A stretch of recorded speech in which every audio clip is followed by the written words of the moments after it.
Hello everyone, कैसे हैं आप सब। I hope you all are doing well. आज हम स्टार्ट कर रहे हैं class 11 chapter number 4 complex numbers and quadratic equations, जो न्यू एनसीईआरटी सिलेबस के ऊपर बेस्ड है। चैप्टर स्टार्ट करने से पहले हम चैप्टर के बेसिक कंसेप्ट क्लियर करेंगे ताकि क्वेश्चन इजीली सॉल्व कर सकें। बेसिक कंसेप्ट हम 2 पार्ट्स में करेंगे। ये पार्ट 1 रहेगा और पार्ट 2 नेक्स्ट वीडियो में होगा, ताकि वीडियो लंबी ना हो ज्यादा। और वीडियो को लाइक, शेयर और सब्सक्राइब भी जरूर करें। तो स्टार्ट करते हैं complex number and quadratic equation से। हमारे पास सपोज कीजिए एक इक्वेशन है x² + 1 = 0। अगर हम इसे सॉल्व करें, x की वैल्यू फाइंड आउट करें, तो यहां पे आता है x² = +1 है, वहां शिफ्ट होगा तो -1 हो जाएगा। और x की वैल्यू हमने फाइंड आउट करनी है, तो यहां पे क्या करेंगे, हम स्क्वायर रूट कर लेंगे। स्क्वायर रूट से ही यहां पे हमारे पास x की वैल्यू आ जाएगी। तो स्क्वायर रूट कहाँ आ जाएगा, दोनों साइड आ जाएगा। तो यहां पे स्क्वायर रूट से स्क्वायर कैंसिल हो जाएगा, तो x की वैल्यू आ जाएगी हमारे पास स्क्वायर रूट ऑफ -1 आ जाएगी। Square root of -1। अब देखिए, जब भी स्क्वायर रूट के अंदर -1 होता है तो हमें पता है कि ये एक रियल नंबर नहीं होगा। ये हमने 10th क्लास में पढ़ा है कि ये रियल नंबर नहीं होता है अगर स्क्वायर रूट के अंदर नेगेटिव वैल्यू आती है तो। ठीक है, तो ये क्या होगा, एक इमेजिनरी नंबर। इसे हम क्या बोलेंगे, इमेजिनरी नंबर बोलेंगे इसे। स्क्वायर रूट के अंदर अगर -1 आता है तो उसे हम क्या बोलेंगे, ये क्या है, एक इमेजिनरी नंबर है। और √-1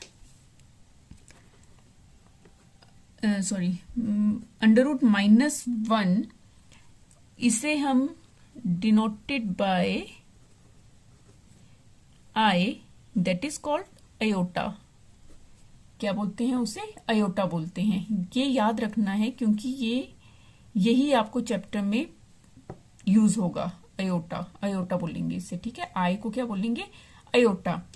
और अयोटा की वैल्यू क्या होती है, अयोटा किसके इक्वल होता है, iota equals to of square root of -1 के इक्वल होता है। अयोटा किसके इक्वल होता है, स्क्वायर रूट ऑफ -1 के इक्वल होता है। या फिर स्क्वायर रूट ऑफ -1 को हम क्या बोलते हैं, अयोटा भी बोलते हैं। ठीक है, और अयोटा स्क्वायर करेंगे, अयोटा का अगर हम स्क्वायर कर दें, इसको स्क्वायरिंग कर लेंगे तो क्या आ जाएगा, -1। अयोटा स्क्वायर की वैल्यू क्या होती है, -1। ये आपने याद रखना है। ठीक है, इतना क्लियर हो गया। उसके बाद देखते हैं हम कॉम्प्लेक्स नंबर क्या होता है। अब देखिए कॉम्प्लेक्स नंबर क्या है, a number of the form of a + iota b। एक ऐसा नंबर जो इस फॉर्म में लिखा हो, a + अयोटा b की फॉर्म में लिखा हो, उसे हम क्या बोलते हैं, इट्स अ कॉम्प्लेक्स नंबर। ठीक है, फॉर एग्जाम्पल ले लेते हैं, जैसे 2 + अयोटा 3 हो गया, ये भी क्या है, एक कॉम्प्लेक्स नंबर है। 3 + 4 अयोटा हो गया, ये भी क्या है, एक कॉम्प्लेक्स नंबर है। और 2 - अयोटा 8 हो गया, ये भी क्या है, कॉम्प्लेक्स नंबर है। अब देखिए यहाँ पे अयोटा 3 है, यहाँ 4 अयोटा। आप कैसे भी लिख सकते हैं, 3 अयोटा भी लिख सकते हैं, अयोटा 3 भी लिख सकते हैं, कुछ भी लिखेंगे तो चलेगा, सेम मतलब एक ही बात है। ठीक है, तो ये क्या है, कॉम्प्लेक्स नंबर्स हैं। ये क्या है, कॉम्प्लेक्स नंबर्स हैं। कॉम्प्लेक्स नंबर की स्टैंडर्ड फॉर्म क्या होती है, it's a standard form of complex number a + iota b। क्या है ये, a + अयोटा b जो है कॉम्प्लेक्स नंबर की स्टैंडर्ड फॉर्म है, जिसमें ये है a + अयोटा b। अब देखिए यहाँ पे 2 नंबर्स हैं, एक के साथ अयोटा लगा है, एक के साथ अयोटा नहीं लगा हुआ है। जिस नंबर के साथ अयोटा नहीं होगा, ठीक है, जैसे a है, उसे हम क्या बोलेंगे, रियल पार्ट होगा। वो क्या होगा, वो रियल पार्ट होगा। ठीक है, और जिसके साथ इमेजिनरी लगा हुआ है, अयोटा लगा हुआ है, उसे हम क्या बोलेंगे, इमेजिनरी पार्ट। ठीक है, और जो रियल पार्ट होता है उसे हम लिखते हैं REZ से। ठीक है, और इमेजिनरी पार्ट को लिखते हैं हम IMZ से। ठीक है, ये हो गया इमेजिनरी पार्ट, ये हो गया रियल पार्ट, ये हो गया कॉम्प्लेक्स नंबर। कॉम्प्लेक्स नंबर क्या होता है? ए प्लस अयोटा बी, जिसमें ए जो होगा वो रियल पार्ट होगा और जो अयोटा के साथ नंबर होगा iota B, that is imaginary part, उसे हम क्या बोलेंगे? इमेजिनरी पार्ट बोलेंगे। क्लियर है आपको? अच्छा, अयोटा और कॉम्प्लेक्स नंबर हमने किया। अब देखते हैं नेक्स्ट क्या है। नेक्स्ट है इक्वालिटी ऑफ कॉम्प्लेक्स नंबर्स। अगर हमारे पास टू नंबर्स गिवन है और उन्हें हम कब बोलेंगे कि दे आर इक्वल, ठीक है, उन्हें इक्वल कब बोलेंगे? Two complex numbers are equal when real and imaginary parts are equal, ठीक है, उनके रियल और इमेजिनरी पार्ट क्या होंगे? अगर इक्वल होंगे तो हम उन्हें क्या बोलेंगे? ये इक्वल हैं। जैसे सपोज कीजिए Z1 है हमारे पास a plus iota b and Z2 है हमारे पास complex number c plus iota d, ठीक है। टू हमारे पास कॉम्प्लेक्स नंबर्स है, इन्हें कब बोलेंगे कि ये इमेजिनरी ये इक्वल हैं? इक्वल कब बोलेंगे? अगर इनका ये रियल पार्ट है, ठीक है, a and c, that means अगर a जो है c के इक्वल होता है और इमेजिनरी पार्ट जो है i b and iota d के इक्वल होता है, तो इन्हें हम क्या बोलेंगे कि they are equal. Z1 equals to of Z2 कब इक्वल होंगे? When a equals to c, real जो है रियल के साथ इक्वल होगा, और b equals to of d, और b किसके इक्वल हो? d के इक्वल हो, तब हम बोलेंगे कि दोनों कॉम्प्लेक्स नंबर्स क्या हैं? इक्वल हैं। एग्जाम्पल से समझते हैं। एग्जाम्पल देखिए, सपोज कीजिए Z1 है हमारे पास 3 प्लस अयोटा 4 एंड Z2 है हमारे पास 3 प्लस अयोटा 4। तो देखिए इमेजिनरी को इमेजिनरी से कीजिए और रियल को रियल से कंपेयर करेंगे।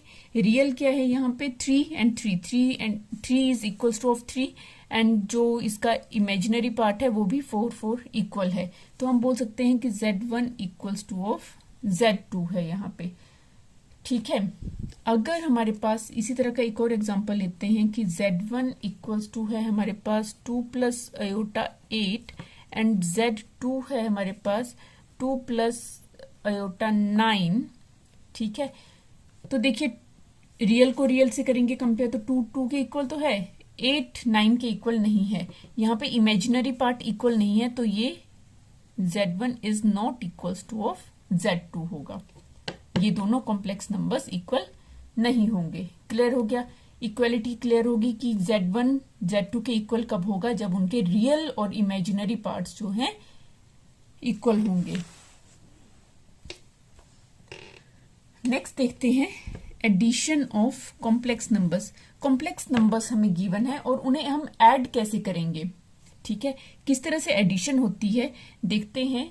सपोज कीजिए Z है हमारे पास, Z1 है एक complex number a plus iota b and Z2 है हमारे पास b प्लस अयोटा d। 2 हमारे पास कॉम्प्लेक्स नंबर्स हैं, इन्हें ऐड कैसे करेंगे? Z1 प्लस Z2 कैसे आएगा? रियल नंबर को रियल नंबर से करेंगे और इमेजिनरी को इमेजिनरी के साथ ऐड करेंगे, ठीक है। तो रियल क्या है? a plus b plus iota b plus iota d हो जाएगा, ठीक है। इसे हम कैसे लिख सकते हैं? a plus b plus iota common आ रहा है, b प्लस d, ठीक है। ये हमारे पास एक इक्वेशन आ जाती है, इस मतलब एक फॉर्मूला टाइप आ जाता है, ठीक है। इसमें वैल्यू पुट करके भी हम डायरेक्ट किसी क्वेश्चन को सॉल्व कर सकते हैं। जैसे एग्जांपल से देखते हैं। फॉर एग्जांपल हमारे पास अगर Z1 की वैल्यू है 2 प्लस अयोटा 3 एंड Z2 की वैल्यू है 4 प्लस 5 अयोटा, ठीक है। तो हम कैसे ऐड करेंगे इसे? Z1 plus Z2 equals to 2 plus 4 real and real plus iota common 3 plus 5, ठीक है। तो क्या आ जाएगा हमारे पास? 4 प्लस 2 इज 6 प्लस अयोटा 8। तो ये क्या आ जाएगा हमारे पास? एडिशन आ जाएगा Z1 एंड Z2 का। क्लियर? तो इनकी कुछ प्रॉपर्टीज हैं जो हमें कुछ पॉइंट्स याद रखने होते हैं एडिटिव के एडिशन करते हुए। The properties of addition of complex numbers, that is closure law. Closure law का क्या मतलब है, देखिए यहाँ पे जो हमने यहाँ पे किया एग्जाम्पल किया, यहाँ पे देखिए ये क्या है, कॉम्प्लेक्स नंबर है, ये भी क्या है, कॉम्प्लेक्स नंबर है, और जो हमारे पास आंसर आया है, रिजल्ट आया है, वो भी क्या है, कॉम्प्लेक्स नंबर आया है। दैट मीन्स अगर हम कॉम्प्लेक्स नंबर और कॉम्प्लेक्स नंबर को ऐड कर रहे हैं तो हमारे पास रिजल्ट भी क्या आएगा, कॉम्प्लेक्स नंबर ही आएगा। ठीक है, तो यही क्लोजर लॉ है कि अगर हम टू कॉम्प्लेक्स नंबर्स को ऐड कर रहे हैं तो हमारे पास जो रिजल्ट आएगा वो भी क्या आएगा, कॉम्प्लेक्स नंबर ही आएगा। क्लियर। इसी तरह से नेक्स्ट देखते हैं। Next property is commutative property, commutative law या कॉम्यूटेटिव प्रॉपर्टी क्या है कि अगर हम Z1 को Z2 में ऐड कर रहे हैं या Z2 को Z1 में ऐड कर रहे हैं तो वो इक्वल ही होगा, आंसर इक्वल ही आएगा। मतलब ऑर्डर मैटर नहीं करता है कि आप Z1 में Z2 ऐड करो या Z2 में Z1 ऐड करो। ठीक है, तो that is commutative law. Next is associative law. Associative law के अकॉर्डिंग अगर हम Z1, Z2 and Z3 three complex numbers हैं उन्हें ऐड करें, ठीक है, और हम फर्स्ट ऐड करें Z2 एंड Z3 को और जो आंसर आए उसमें Z1 ऐड कर दें, और अलग तरह से करें, जो इसका रिजल्ट आएगा वो अगर हम Z1 एंड Z2 को ऐड करें और Z3 को उसके रिजल्ट में ऐड करें तो सब सेम ही रहेगा। ठीक है, यहाँ पे भी चाहे इसे पहले कर लें फिर इसको कर लें, चाहे इसे पहले करें फिर इसे करें, ठीक है, वो आंसर सेम ही रहेगा, हमारे पास रिजल्ट सेम आएगा। ठीक है, next is additive identity. Additive identity क्या होता है कि हम किसी भी अगर नंबर में क्या ऐड करें कि हमारे पास सेम नंबर आए, तो ऑब्वियसली 0 ऐड करेंगे तभी हमारे पास सेम नंबर ही आएगा। ठीक है, next is additive inverse. Additive inverse क्या है, एक ऐसा नंबर हमने ऐड करना है Z में कि हमारे पास 0 आंसर आए। ठीक है, तो उसका क्या ऐड करेंगे, उसका नेगेटिव पॉइंट ही ऐड करेंगे तो हमारे पास क्या आ जाएगा, 0 आ जाएगा। क्लियर हो गया, ये सारी प्रॉपर्टीज हैं और एडिशन हमने अभी कॉम्प्लेक्स नंबर का स्टडी किया है। ठीक है, जो आपको क्लियर हो गया होगा। नेक्स्ट है difference and subtraction of complex numbers. अभी हमने एडिशन किया, अब हम डिफरेंस करेंगे कि जो कॉम्प्लेक्स नंबर्स हैं उनका डिफरेंस कैसे हम फाइंड आउट करते हैं, डिफरेंस देखेंगे। ठीक है, सपोज कीजिए Z1 है हमारे पास A plus iota B and Z2 है हमारे पास C प्लस अयोटा D। हमने क्या करना है, फाइंड इनका सब्ट्रैक्शन फाइंड आउट करना है, Z1 minus Z2 find out करना है। तो सेम रियल से रियल को हम सब्ट्रैक्ट करेंगे प्लस अयोटा B और जो इमेजिनरी है इमेजिनरी से इमेजिनरी को सब्ट्रैक्ट करेंगे हम। क्लियर, तो क्या आ जाएगा हमारे पास, हम इसे लिख सकते हैं A minus C plus iota B minus D। Iota यहाँ पे क्या आ जाएगा, कॉमन आ जाएगा। एग्जाम्पल से समझते हैं इसे। फॉर एग्जाम्पल हमारे पास Z1 है 6 प्लस 3 अयोटा, Z2 है 2 प्लस अयोटा। ठीक है, हमने सब्ट्रैक्ट करना है Z1 minus Z2 equals to 6 minus 2 A minus C, 6 minus 2 plus iota 3 minus 2, sorry 3 minus 1, यहाँ पे 1 है, यहाँ पे अयोटा के साथ कोई भी वैल्यू नहीं है, दैट मीन्स 1 है। तो 6 minus 2 is 4 plus iota 3 minus 1 is 2। तो ये क्या आ जाएगा, हमारा डिफरेंस आ जाएगा टू कॉम्प्लेक्स नंबर्स का। क्लियर है, ठीक है। अब देखते हैं next is multiplication of complex numbers. अब टू कॉम्प्लेक्स नंबर्स को हमने ऐड करके देख लिया, सब्ट्रैक्ट करके देख लिया, अब हम देखेंगे कि इन्हें मल्टीप्लाई कैसे किया जाता है।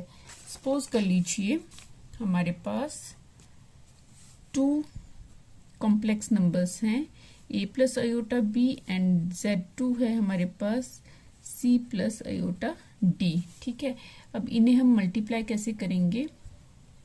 देखिए बहुत सिंपल है, कैसे मल्टीप्लाई करेंगे? a रियल नंबर लेंगे, a से पहले हम c को करेंगे, a से ही हम पहले फिर आयोटा d को करेंगे। ठीक है, क्या करेंगे हम? a से मल्टीप्लाई करेंगे c को, प्लस a से मल्टीप्लाई करेंगे हम आयोटा d को। ठीक है, उसके बाद हम सेकंड लेंगे, सेकंड क्या है? Iota b। आयोटा b को हम पहले c से करेंगे मल्टीप्लाई, प्लस फिर आयोटा b को हम आयोटा d से करेंगे। a से हम c को करेंगे, फिर a से हम आयोटा d को करेंगे, फिर आयोटा b से हम c को करेंगे, फिर आयोटा d को करेंगे। क्लियर हो गया? अब सॉल्व करते हैं। A C plus iota a d plus iota B c plus iota square b d. Iota multiply by iota is iota square. अब देखिए आयोटा स्क्वायर हमें पता है आयोटा किसके इक्वल होता है? √-1 के, एंड आयोटा स्क्वायर किसके इक्वल होता है? -1 के। आयोटा स्क्वायर किसके इक्वल होता है? -1 के। तो यहाँ पे आ जाएगी value A C plus iota A B plus iota B C, यहाँ पे आ जाएगा -BD। आयोटा स्क्वायर क्या हो गया? -1, तो यहाँ पे आ गया माइनस वैल्यू आ गई। ठीक है, अब एग्जाम्पल से देखते हैं, एग्जाम्पल भी देख लेते हैं इसका। अब देखिए सपोज कर लीजिए Z1 है हमारे पास 2 + 3 आयोटा एंड Z2 है हमारे पास 4 + 5 आयोटा। हमने मल्टीप्लाई करना है इन्हें, Z1 मल्टीप्लाई बाय Z2। हमने क्या देखा? 2 से हम पहले 4 को मल्टीप्लाई करेंगे, 2 मल्टीप्लाई बाय 4, प्लस 2 से हम 5 को मल्टीप्लाई करेंगे 5 iota, plus 3 iota multiply bye 4 plus 3 iota multiply bye 5 iota. Clear है? 2 से हमने पहले 4 को किया, 2 से हमने 5 आयोटा को किया, 3 आयोटा से 4 को किया, 3 आयोटा से 5 आयोटा को किया। क्लियर हो गया? क्या आ जाएगा? 2 4 8 plus 10 iota plus 12 iota plus 15 iota square हो गया। ठीक है, तो नेक्स्ट आ जाएगा 8 + 10 + 12 इज 22 आयोटा।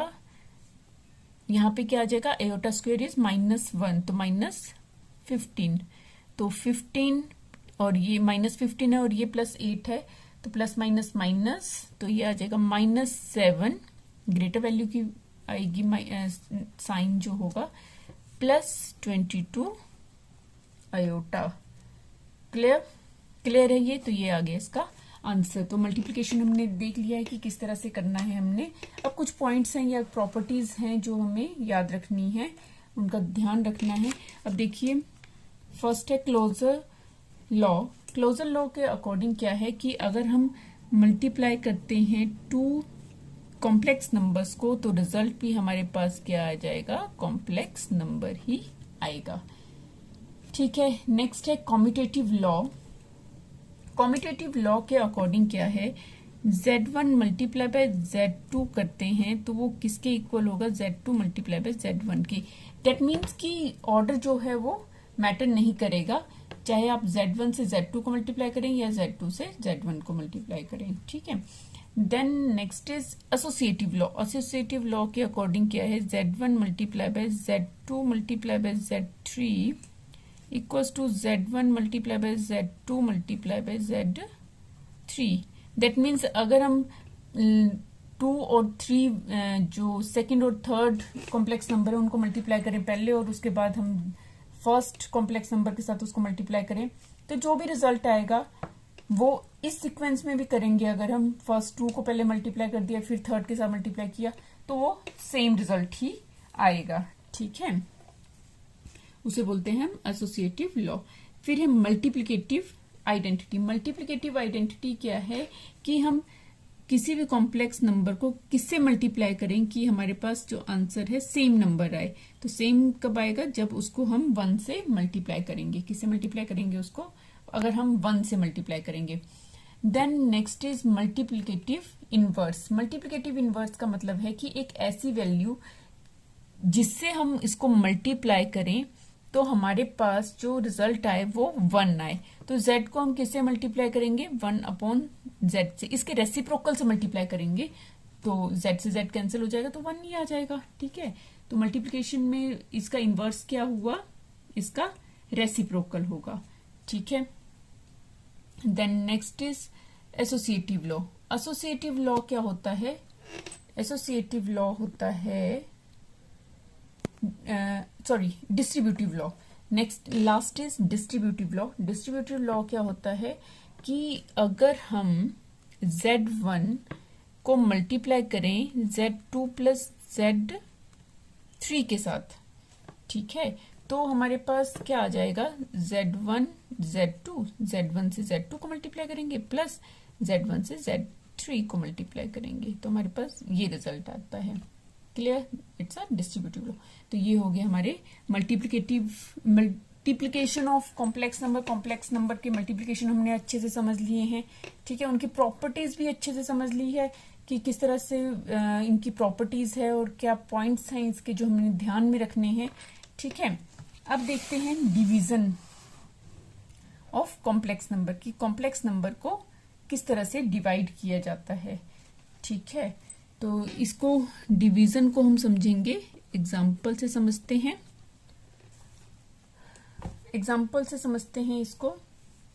सपोज कर लीजिए z1 है हमारे पास 2 + 3 आयोटा एंड z2 है हमारे पास 4 + 5 आयोटा है। ठीक है, तो हमने क्या करना है, इनको डिवाइड करना है। z2 को डिवाइड कर रहे हैं हम z1 से।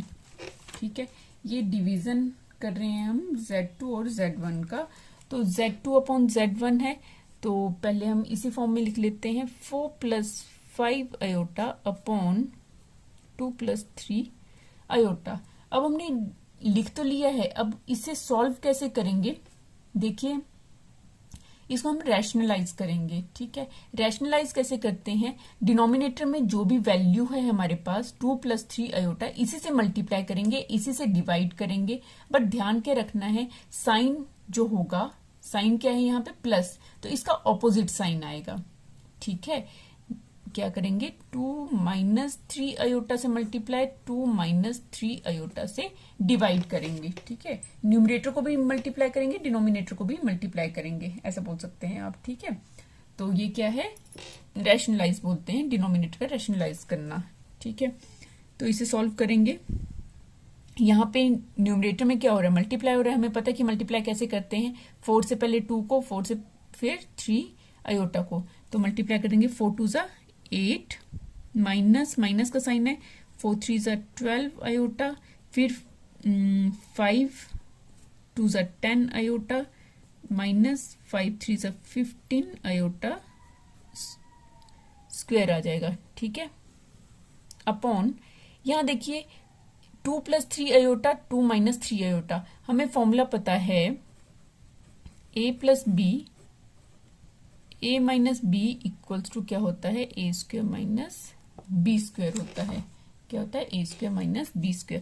तो क्या आ जाएगा, 2² - 3 आयोटा स्क्वायर आ जाएगा। क्लियर, तो सॉल्व करते हैं इसे। यहाँ पे आ जाएगा हमारे पास 8 - 12 - 10 प्लस माइनस माइनस होगा, माइनस का साइन आएगा, ग्रेटर वैल्यू के आगे है माइनस का साइन, 12 - 10 दैट इज 2 आयोटा, -15 और आयोटा स्क्वायर की वैल्यू क्या होती है, -1। यहाँ आ जाएगा अपॉन में 2 × 2 = 4, -3 का स्क्वायर आ जाएगा 9 और आयोटा स्क्वायर आ जाएगा। ठीक है, तो देन सॉल्व करेंगे। 8 - 2 आयोटा प्लस 15 माइनस प्लस हो जाएगा, 4 माइनस माइनस यहाँ भी क्या हो जाएगा, प्लस हो जाएगा। आयोटा स्क्वायर की वैल्यू क्या होती है, आयोटा स्क्वायर इक्वल्स टू -1 होता है। ठीक है, तो क्या आ जाएगा यहाँ पे 15 प्लस 8 कितना आ जाएगा 23 minus 2 iota upon 4 plus 9 is 13। ठीक है, तो यहाँ आ जाएगा 23। इसको स्टैंडर्ड फॉर्म में लिख लेते हैं। स्टैंडर्ड फॉर्म क्या थी, a प्लस आयोटा b। ठीक है, सेपरेट करके लिख लेते हैं। तो क्या लिख सकते हैं इसको 23 अपॉन 13 प्लस नहीं है, सॉरी माइनस है, माइनस का साइन है, आयोटा 2 अपॉन 13। ये आ जाएगी इसका आंसर। ये इसको हमने स्टैंडर्ड फॉर्म में लिख लिया है। ठीक है, तो हमने अभी पढ़ा डिवीजन ऑफ कॉम्प्लेक्स नंबर कि कॉम्प्लेक्स नंबर का डिवीजन कैसे करते हैं। आपको अच्छे से समझ आ गया होगा, एग्जाम्पल के साथ हमने सॉल्व किया है उसे, एग्जाम्पल के साथ अच्छे से समझ लिया है और उम्मीद करती हूँ कि आपको समझ आ गया होगा। अगर समझ आ गया है तो वीडियो को लाइक शेयर और सब्सक्राइब जरूर करें, और चैनल में अगर नए हैं तो चैनल को सब्सक्राइब जरूर करें। और इस वीडियो में इतना ही, मिलते हैं इसी तरह की नेक्स्ट एजुकेशन वीडियो के साथ। Thank you and keep watching.